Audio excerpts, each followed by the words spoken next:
Hello, everyone. Welcome in. How's everyone doing today? I'm just getting started. Let's make sure the sound and everything is good. Hello, hello. So we're talking about your personality today. We're talking about your personal reality, your personality.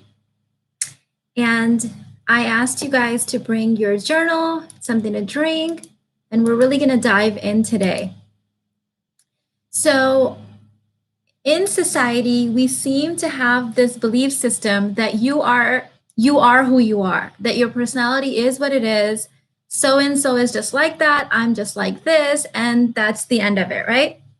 But what if your personality is just your current personal reality?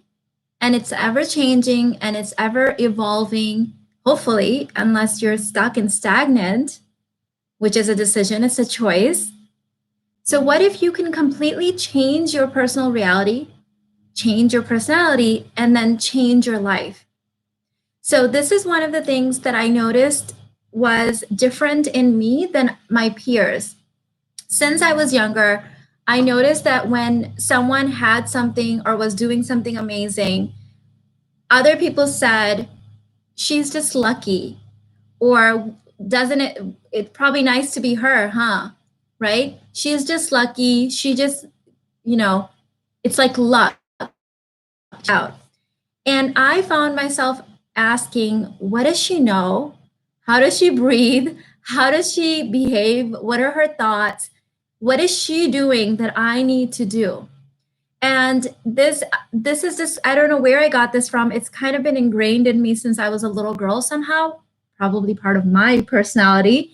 And so I never saw anything as something I couldn't achieve or something I couldn't embody. My philosophy, and I've shared this with you guys many times in previous videos and in my courses, has always been, if there's one person on the planet that has done it, I can do it. And if there's no one that's ever done it, I can still do it. It's just might be a little bit more challenging. So this belief system has been seen as delusional by some people in my life, at least. But I did it. I did it, right? Every single thing that I've ever set out, every single thing, I've done it because I didn't see that I couldn't.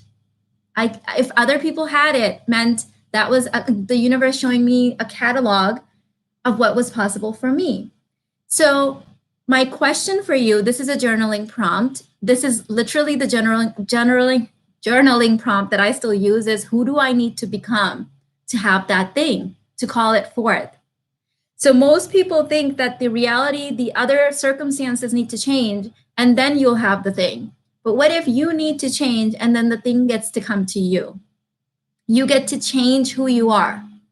So less attachment to who you think you are, and detach from that and say, who do I need to become? Over the last 40 years on my personal journey, what I've realized is that there's very few fixed parts of my personalities. There are some, by the way, but they're very few. And who knows, maybe in the next few years, I'd change that too if I decided to, right? But most of the things that I thought were just me were not me at all. Those were just my current personal reality. Those weren't my personality. I got to change those because I decided that I got to have the thing that I wanted. So instead of saying,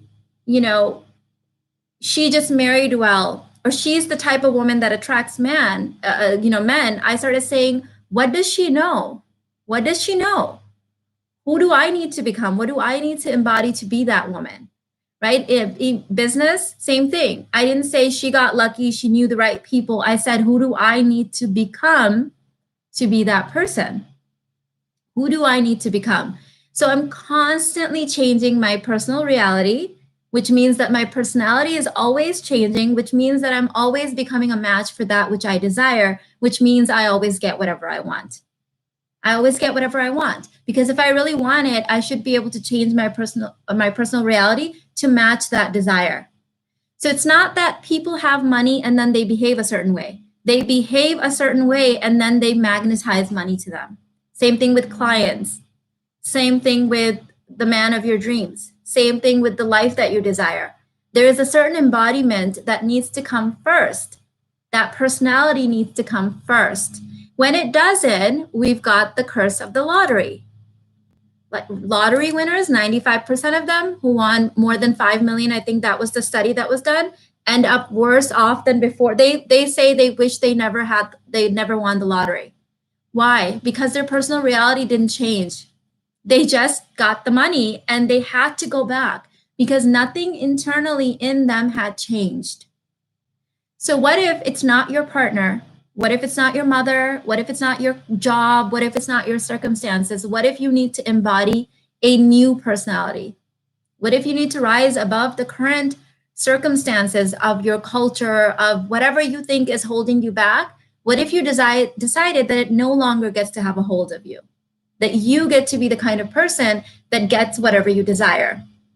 And each of those desires will have a slightly different embodiment. But once you do it once, you can replicate it as many times as you want. In fact, that is a sign of a truly embodied person. Have they been able to do it in all areas of their life?